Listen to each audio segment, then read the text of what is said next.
Welcome back to another great edition of the Pentonomics program, the antidote to the fatuous financial media.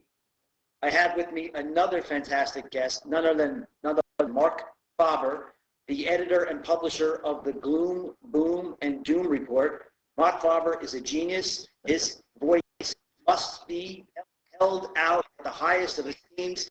He's helped so many people over the decades from losing tons of money in this stock market. And even though I might not agree with everything he says, his voice, as I said, is absolutely essential. So welcome to the program, Pentonomics program, Mr. Farber. Thank you very much for having me on your show. And I hope the line is today slightly better than the last time. I didn't hear you perfectly well, but I think we can try. Okay, well, you're coming through fine for me. Okay, so hopefully that's the main thing. Okay, perfect. So my first question for you, Mr. Farber, is about the direction of long-term interest rates, especially during the next recession. And if I go through the math about deficits, right now, fiscal 2019 deficit is projected to be $1.2 trillion. And when you add to that the $600 billion that's going to come from the Fed's reverse QE program, or quantitative tightening, this is money that has to be absorbed by the public.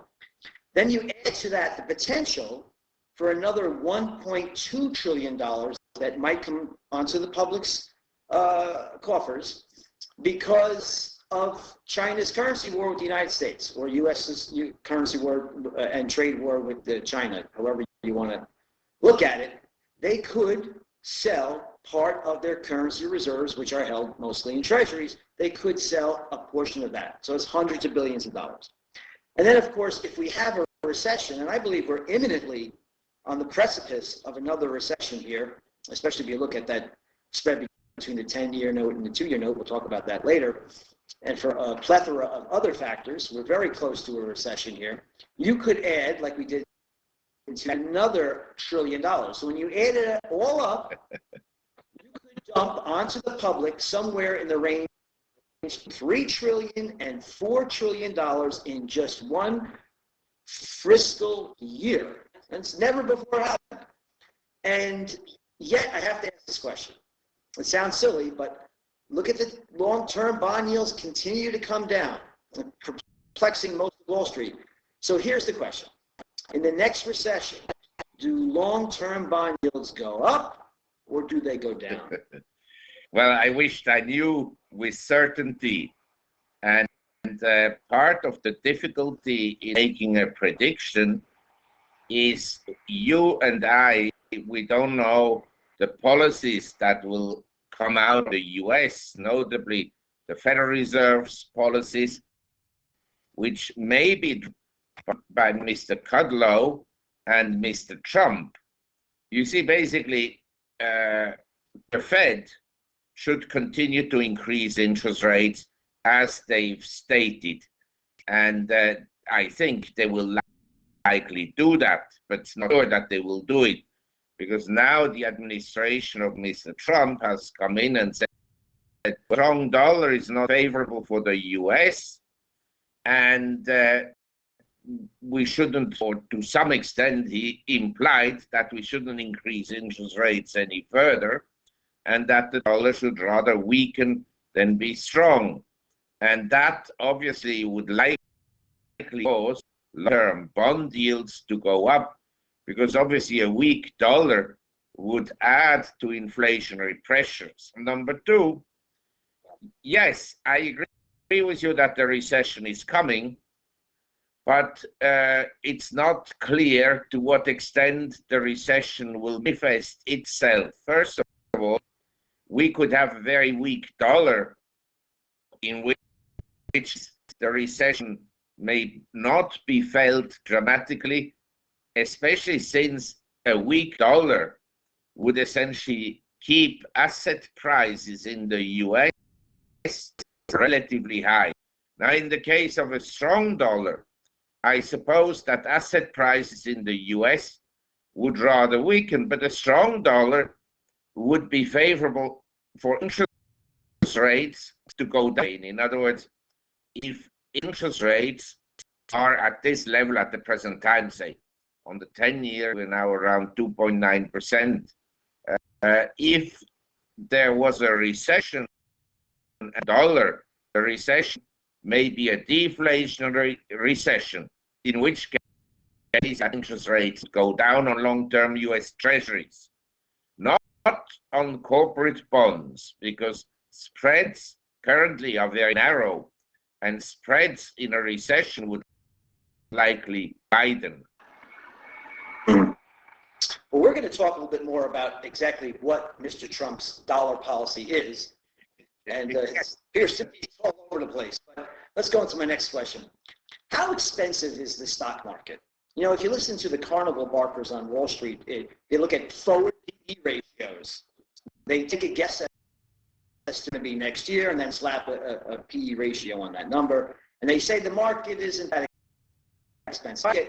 Price to sales, total market cap to GDP, Tobin's Q ratio, market value of equities as a percentage of the replacement costs. These are off the chart numbers. And as a matter of fact, CNBC even reported this morning, I try not to listen to CNBC with the volume on, but I made the mistake of hitting the unmute button. The NASDAQ is up 50% from its already high level since the election of Donald Trump. So I'm going to ask someone who's genuine and doesn't have an interest other than getting things right, you, Mr. Farber, how expensive is the stock market? Well, it is expensive, not so much on a PE basis, but as you pointed out, the market capitalization as a percent of the economy is something like 150%. When I started to work on Wall Street in 1970s, throughout the 70s, the market cap was around 30%, 25% of GDP. So measured compared to the economy, this market is actually very expensive. And number two, price to sales, as you pointed out, are at the highest that they've ever been.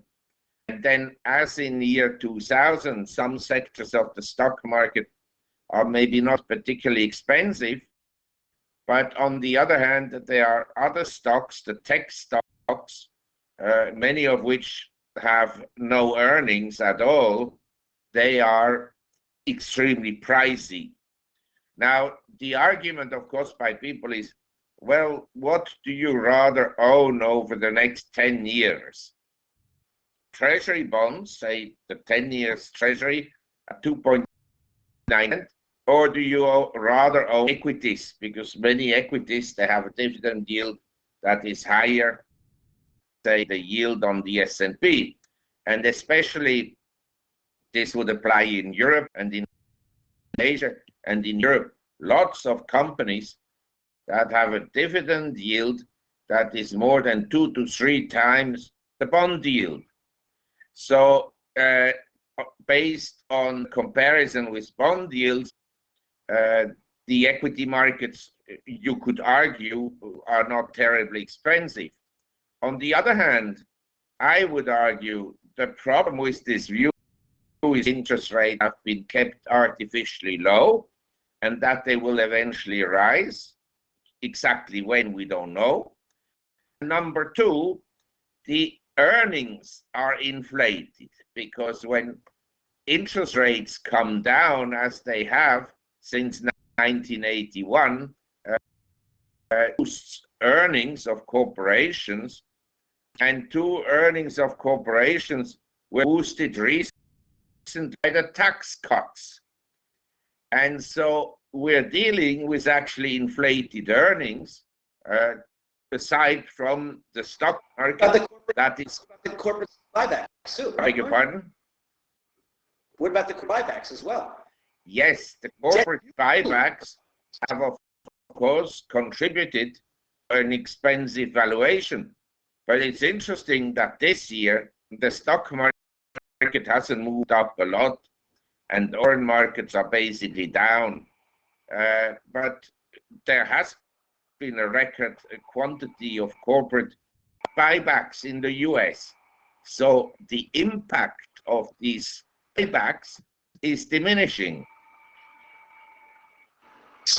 Thankfully, it's about time. You know, when you borrow money and leverage up the balance sheet, the PE ratio is better. It's never ends very well. No. So let's switch to. Go ahead. Sorry. Well, that is sure that it will not end well, but exactly how this game played, we don't know. And you understand, I'm an investor, and you are. So the question is really, you have money. What do you do with that money? If you say, well, I'm very bearish about stocks, I'm bearish about everything, and you put everything into cash, well, there is a risk in cash, namely that the financial institution with which you hold the cash could go bust. There's also a risk of currency depreciation. As you know, say over the last 30 years, if you held cash, basically the purchasing power of this cash has gone down meaningfully, not a little, meaningfully. And so there is a risk nowadays in everything because the markets have been badly distorted by monetary policies. Such as like we've never seen before, unfortunately. Yes. You might have heard that there's a trade going on between the U.S. and China. Now, can there be a clear winner in a trade war, or is it going to be a Pyrrhic victory for one or the other? You know, people say to me, well, the U.S. has the upper hand because China is a surplus nation, and therefore we're buying more stuff from them. Impose tariffs on their exports more than they can impose tariffs on our exports. But does China have other weapons they can use?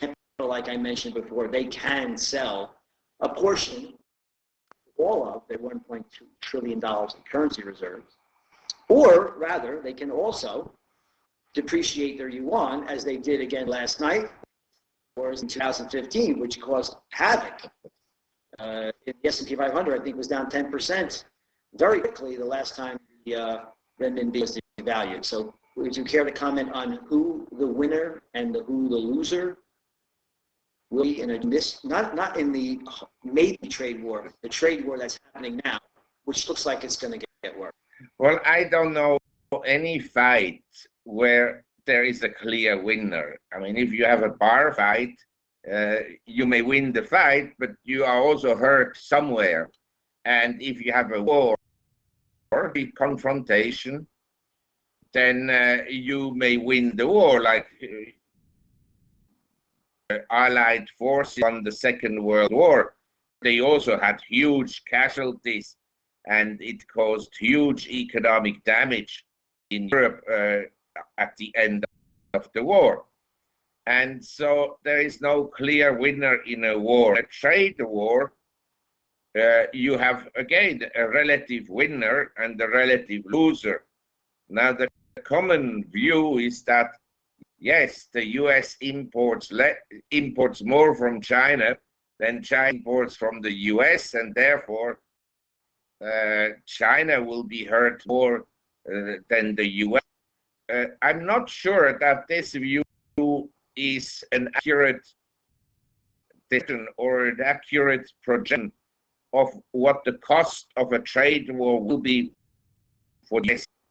Because you understand, in 1950s, the US was still the dominant economy in the world. Now, it's still an important economy, but compared to all the other countries together, the share of imports that go into the US as a percent of global imports has been going down significantly. So if China exports, maybe they export about 18 to 20% of their exports go to the US, and the rest goes into other countries.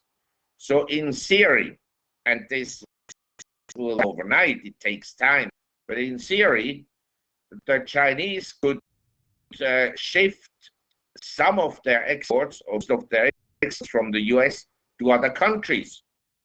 Number two, we have to see very clearly the US imports from China. Why do they import from China? The Chinese produce competitive, and close to half the imports from China are actually from multinational corporations. These are American corporations, European corporations, Japanese corporations that produce in China, and then they export throughout the world, including also the US. Actually, whether the trade war would be very beneficial to US corporations is very debatable. And as you've probably read, the other day, Wirepool made a statement, and they said they thought that trade restrictions on China would be beneficial, but now they find out that the cost of aluminum has gone up, the cost of steel has gone up, and so forth. Exactly. And the same applies to Harley Davidson. Harley Davidson, they say, okay, we have a trade war. The US is no longer a growing market for Harley because of the demographics and so forth. And young people, the millennials, are less inclined to buy these heavy motorcycles. But overseas, Harley is a growth industry. So they can produce in the US, then they will have tariffs overseas, or they can produce in the markets which are growing rapidly. So they decided to essentially put up a plant in Thailand.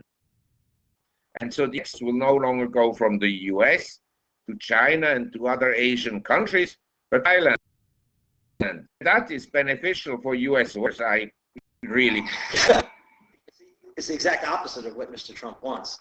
Precise. And, you know, his policies, as you know, I think he has some desirable consequences. In other words, he's trying to shake up the system a little bit. But basically, his policies are not very well thought through. He acts on impulse, and what the results will be are highly uncertain, whether they will be favorable for the US. I would say, in general, the trade war will be negative for the US, partly because the cost to the US will go up. The economy will become not more efficient, but less efficient. And also, the US always bitches about China that they export more to the US than they buy products from. But actually, they buy one product from the US that, in my opinion, has a very question, and these are treasury bonds, treasury bills. So if you objectively look at the world, the Chinese work like crazy in factories to produce goods. They send them to the US. In the US, somebody's sitting behind the money printing press at the Federal Reserve and sends them cash.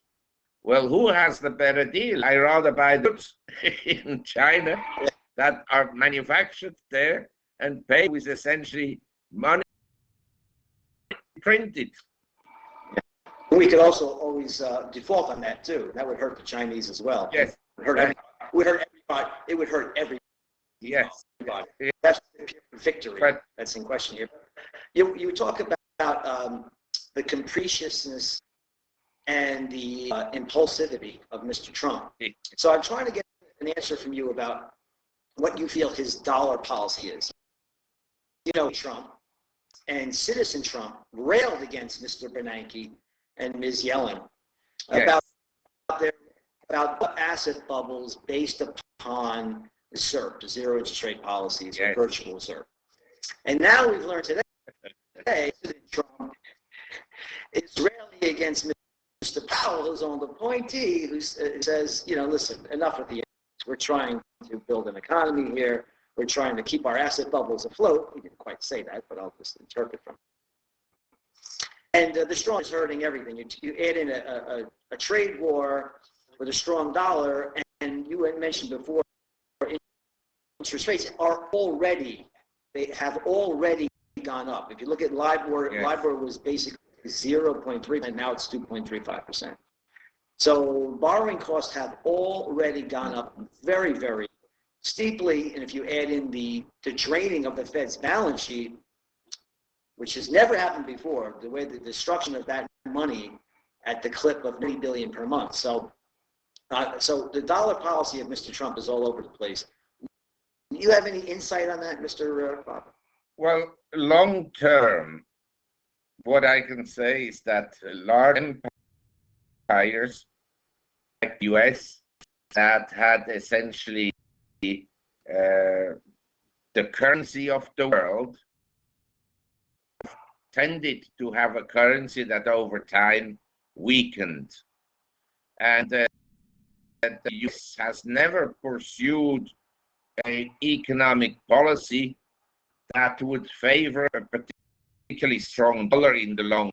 I think the reaction to anything in the US has always been cut interest rates, keep them relatively low, create some inflation, and let the foreigners worry about the US dollar.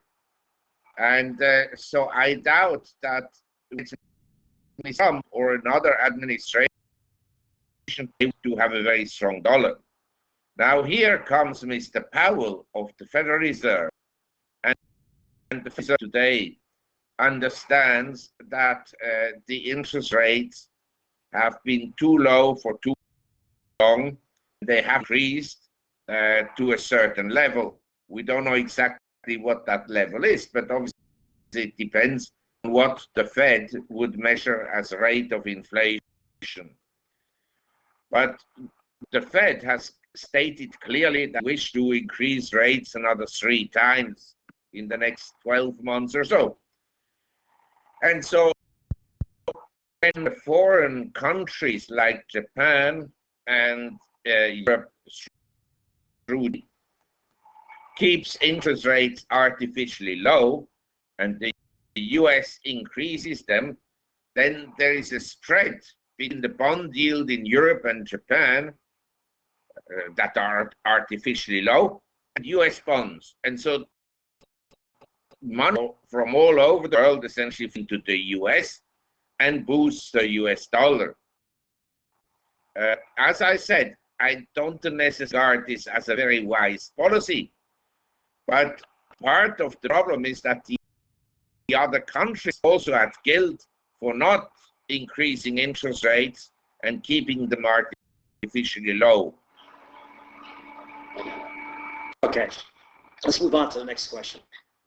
The last 9 out of 10 times the yield curve inverted, we had a recession. The only exception, I believe it was in the early 60s, we had a very significant slowdown. But I remember the last yield curve inverted was 2006, and Mr. Bernanke, who was really an oracle, he knew everything, he never was wrong. He assured us that this time was different. The yield curve was inverting because of savings, both domestically and abroad. And he assured us that this is not a problem with the yield curve being upside down. He also assured us that subprime mortgage wouldn't be a problem.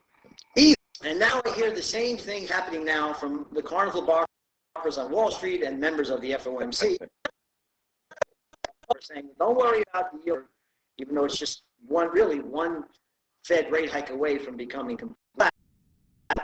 They don't worry about it this time because inverting for technical factors, and technical factor primo number 1 that they cite is the global QE. But here's the problem with that. Interest rates continue to fall, even though global QE went from $185 billion per month back in 2016 to 0. It's virtually, on a net basis, 0 now, and yet long-term rates continue to fall. And I find very that long-term rates continue to fall, even though we have inflation at a 6-year high, and GDP in Q1 could breach 6%. So what the heck is a 10-year treasury? 2.85 or 2.88 is that. So the yield curve is going to invert. My calculations say the fall, or latest maybe by the start of 2019. But is the inverted yield curve different this time? Like Mr. Bernanke is Mr. Howland on the FOMC? Well, I just like to mention that, of course, you could a yield curve that is not inverted, and you can still get the recession. Yes. Happen. God bless you. Thank you for saying that. Just look at Japan. Everybody says on CNBC, well, there's nothing. Was the yield curve inverted in 97? In 87, it inverted, but not much. But the stock market crashed for other reasons. Yes, it was also in Japan. But I just like to point out, I wouldn't pay too much attention to the yield curve. I think it's important. But as an investor, I'm paying attention, for instance, to the performance of industrial commodities. Recently, they've all been weak. As an investor, I'm paying attention to the Chinese economy. Slowed down. As an investor, I'm paying attention to export figures in Asia, because that tells you something about the global economy. And exports have slowed down very considerably. And as you pointed at the beginning, we have some kind of a financial bubble. I think it's probably much larger than what is perceived by the public. But let's say this asset bubble begins, for whatever reason, to decrease. Yeah, maybe an inverted yield curve, but maybe not. And asset markets go down, in other words, rate stocks, bonds, and commodities, and collectibles, and so forth.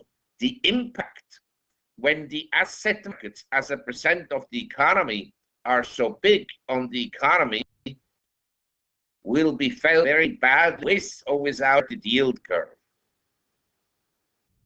Exactly. You mentioned commodities. I'm sure Dr. June, with a comment on Dr. Copper, absolutely fell off a cliff this past month. Yes. I mean, what does that tell you about the growth rate in emerging markets and China here? Yes, it's a very funny thing, Dr. Copper, because when it's going up, it's a sign that the global economy is very strong. When it's declining as much as it did and it out on the downside, they don't talk about it anymore.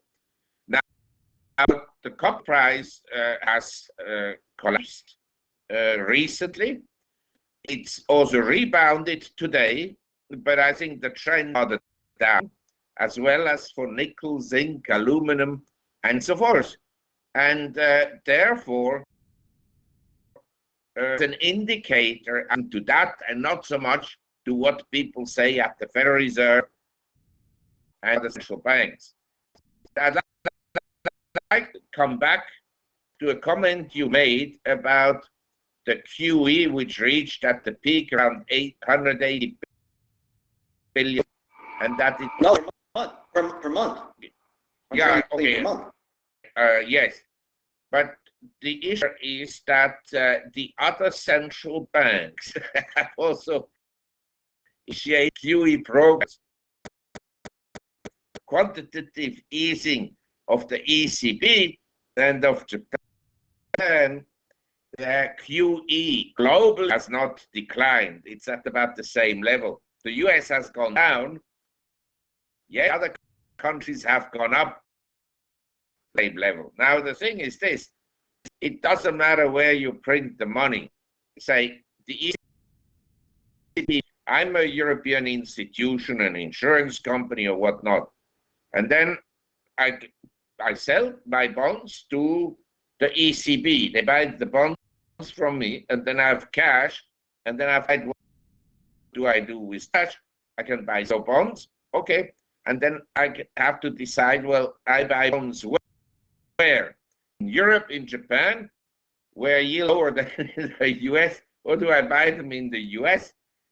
So you understand, QE somewhere in the world is almost equal to QE in the US, because that money in a free market as we have, in the absence of foreign exchange controls, flows into US Treasuries.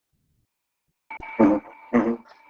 I think the ECB was at a peak 85 billion euros per month, and now they're at 30, and I think they're going 15 come October. And when you take the selling billion from the US, we'll see if they actually, I know you probably doubt that, but we'll see. But on a net basis, I believe QE has gone down significantly, but we could talk about that after this. But I want to get to the new, nothing bothers me more, Mark, is when I hear people being asked on Bubble Vision, is there any bubbles out there? Do you see any bubbles? Do you see any? No, I don't see anything. And Kevin Hassard, he was asked, is there any, what's the real danger here? Is there any? No, I don't see any bubbles. I don't see anything that could possibly go wrong. And then I think the nucleus of the next crisis is going to be the corporate bond market. So from 1776 to 2007, the amount of corporate debt grew to $3.3 trillion.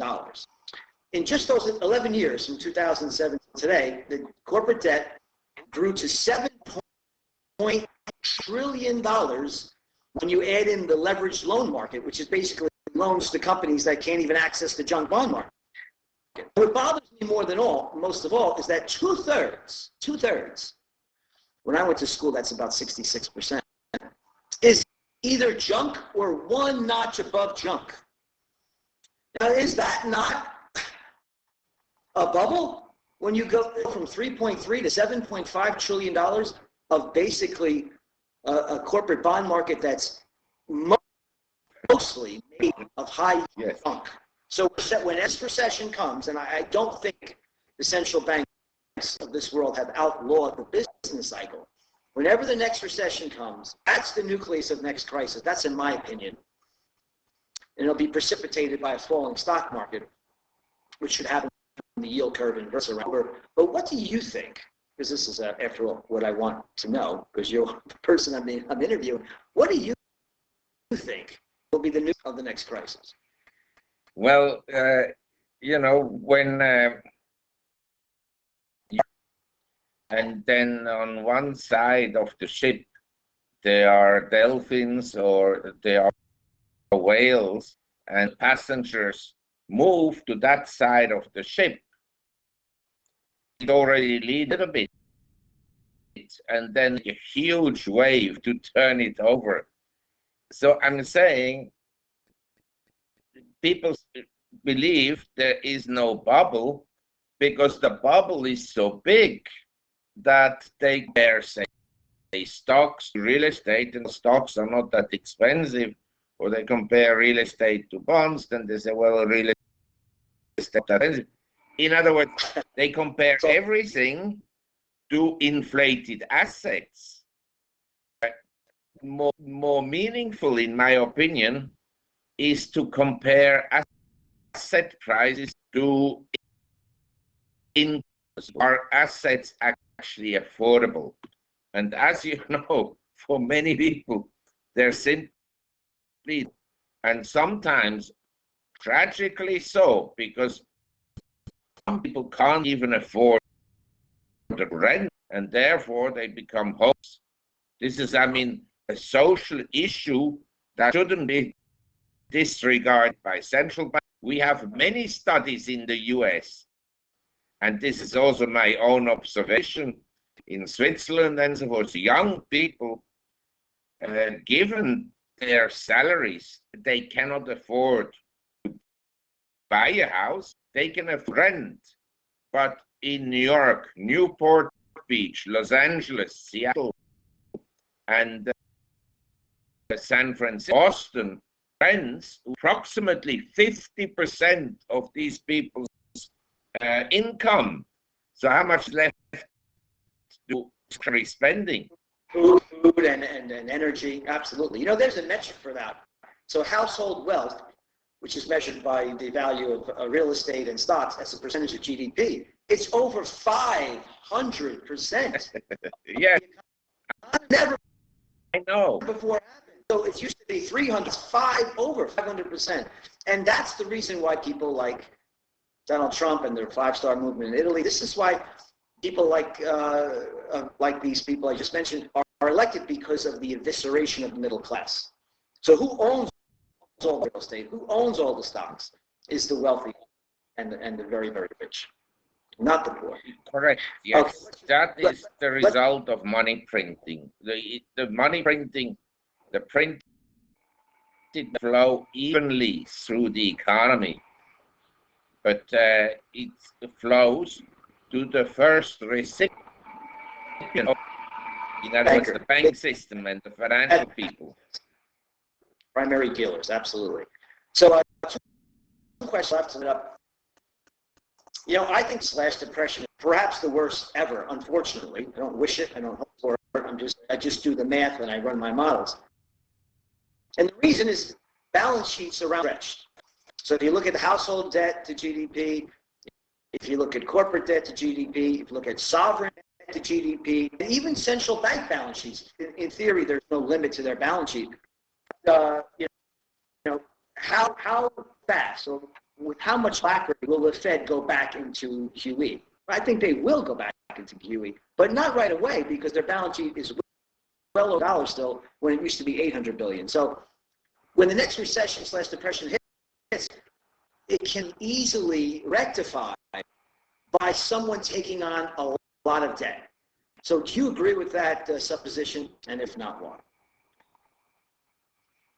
If you have an economy, debt to GDP is very low, and you increase the debt either through corporate borrowings, house borrowings, or borrowings by the government. In other words, you create deficits. It has an impact on economic activity, temporary.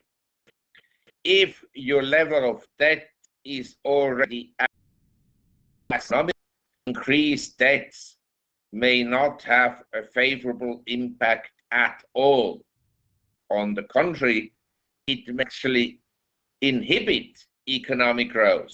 That's why when you talk to me about the deficits at the beginning of the program, I would argue that the increase in deficits in the US in the years to come will run negative for the economy than to be positive. You understand? So of course, it will depend. You know, if you and I, we have no debts, and now we decide that we want to buy a house or a car, so we take on debts, and it allows us to increase our spending, and it allows people to go. But if we are already indebted and we take an additional debt on, maybe all the additional debt will go into interest payments on the existing debt, and it doesn't boost spending at all. Exactly. To what you're taking that debt out for. If you're taking that debt out to expand productivity, that's wonderful. If you're taking debt out to buy back stock and for hole digging and filling, not so much. So let me close on one leave. I want to talk about gold before I let you go.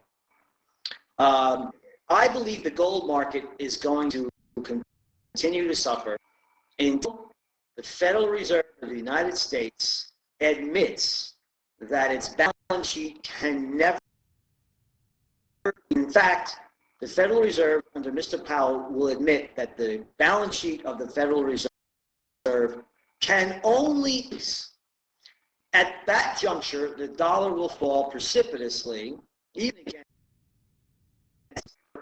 indebted and bubble-blowing nations like Japan, for a time at least. And that is at that juncture, gold will really turn around and have a rally like we've never seen before. Why or when or how will this gold bear market end?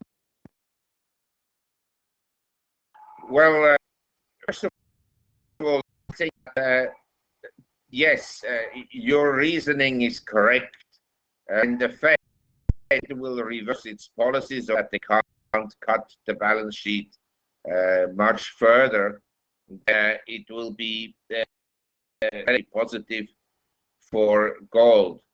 But you also have to understand this dollar weakness is a dollar weakness against essentially other currencies, the pound sterling, the yen, and the euro.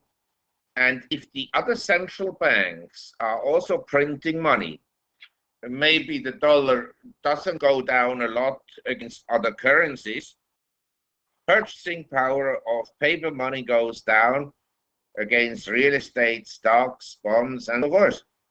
And I would argue that, yes, there will be a time when gold will shine again, as it did between 1999 and 2011, and as it did in the 70s and so forth.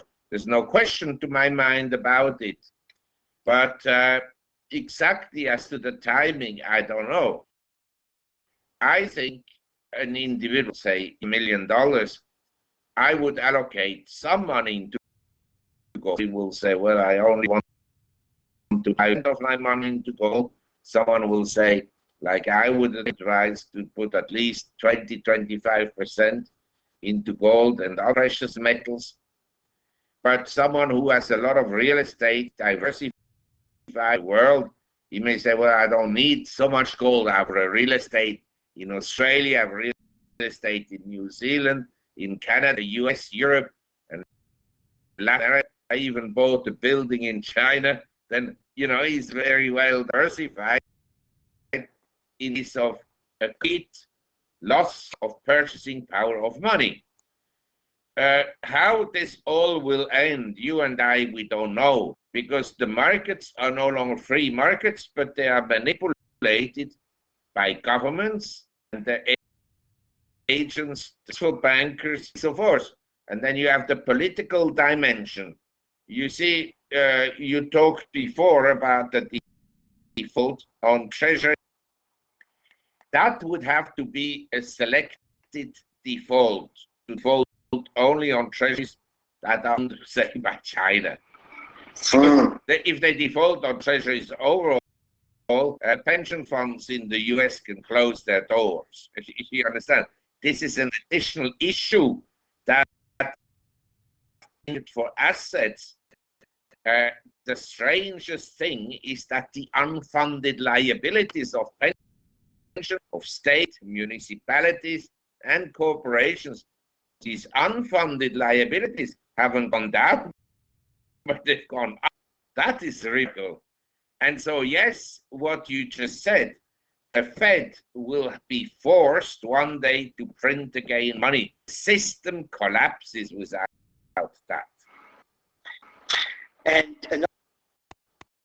another way of defaulting, explicitly defaulting China, is just to devalue, and all central banks are doing that. And I strongly that competitive is going to pick up, and it's going to be very soon. Mark, let me just close by asking you to avail themselves of great publication to Boom. Well, thank you very much for the advertising. Your website, www.gloomboom.com, one word. There you can follow either subscribe market letter and send that by mail, or to the printed version of the Bloom and Mark Farber, thank you very much it's my for coming on the Pension. pleasure.